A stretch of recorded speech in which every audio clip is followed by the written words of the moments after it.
આજે આપણે 3 અંકના સરવાળા વિશે જોઈશું। તો 3 અંકના સરવાળા કઈ રીતે કરવા એ આજે આપણે જોઈશું કે વધીવાળા સરવાળા। ચલો સ્ટાર્ટ કરીએ। એમાં પહેલી રકમ છે 158 પ્લસ 363।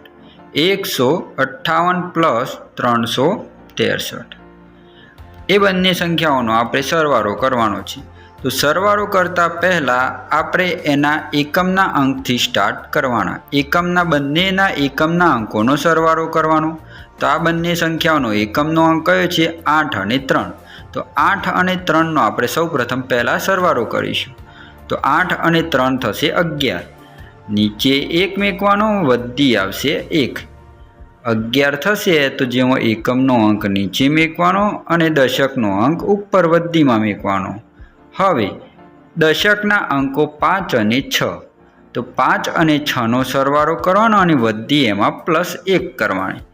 તો 5 અને 6 થશે 11। 11 ને 1 થશે 12। વધી થશે 12 એટલે નીચે આપણે 2 મૂક્યા અને પછી 1 આગળ મૂકવાનો।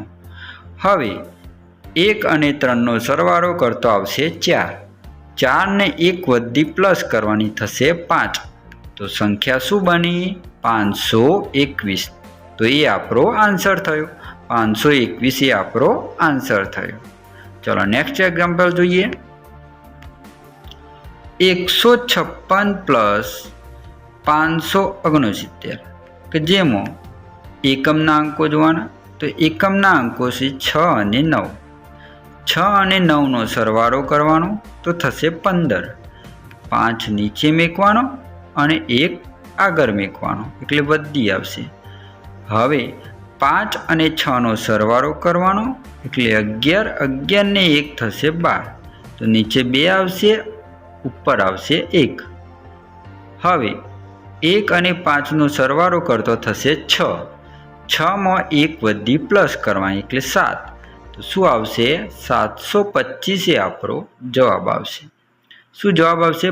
725 એ આપણો જવાબ આવશે। ચલો નેક્સ્ટ એક્ઝામ્પલ જોઈએ। 679 પ્લસ 249। 679 પ્લસ 249 તો એ સંખ્યા બંને સંખ્યાઓનો સરવાળો કરતો સૌપ્રથમ શું જોતા હતા આપણે? એકમના અંકો। તો એકમના અંકો જોવાના। તો બંનેના એકમના અંકો શું છે? 9 9 છે। 9 અને 9નો સરવાળો કરવાનો તો 9 અને 9 કેટલા થશે? 18। 18માં 8 નીચે મૂકવાના અને 1 ક્યાં મૂકવાનો? આગળ એટલે વધીમાં મૂકવાનો। હવે 7 અને 4નો સરવાળો કરવાનો એટલે થશે 11। 11 ને 1 થશે, વધી થશે 12 એટલે 2 નીચે મૂકવાના અને વધી આવશે 1। 6 અને 2નો સરવાળો કરવાનો એટલે થશે 8। 8 ને 1 વધી થશે 9। તો 928 એ આપણો જવાબ થયો। 928 એ આપણો શું થયો? જવાબ થયો। નેક્સ્ટ એક્ઝામ્પલ જોઈએ। 505 પ્લસ 198।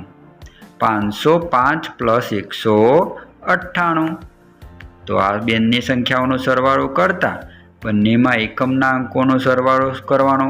તો એકમના અંકો કયા કયા છે? 5 અને 8। તો 5 અને 8નો સરવાળો કરવાનો તો 5 ને 8 13। 13 નીચે 3 નીચે મૂકવાના, વધી આવશે 1।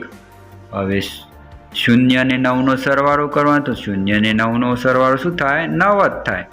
9માં 1 પ્લસ કરવાનો, વધી 1 પ્લસ કરતો થશે 10।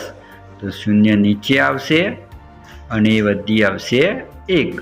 હવે 5 અને 1 થશે 6। 6માં 1 વધી પ્લસ કરવાનો એટલે થશે 7। 703 એ આપણો આન્સર આવ્યો। 703 એ આપણો શું થયો? આન્સર થયો। ચલો નેક્સ્ટ એક્ઝામ્પલ જોઈએ। આ એક્ઝામ્પલ તમારે શું કરવાનું? જાતે ગણતરી કરીને કોમેન્ટ બોક્સમાં આન્સર લખવાનો। શું સંખ્યા છે? 256 પ્લસ 369। 256 પ્લસ 369 આ શું કરવાનું? જાતે ગણતરી કરીને કોમેન્ટ બોક્સમાં આન્સર જણાવવાનો। તો સૌ પ્રથમ શું કરશો? એકમના અંકોનો સરવાળો કરશો, જે આવે શું કરવાનો, દશકના અંકોનો સરવાળો કરવાનો અને પછી 100ના અંકોનો સરવાળો કરવાનો. જે જવાબ આવે તમારે કોમેન્ટ બોક્સમાં આન્સર લખવાનો.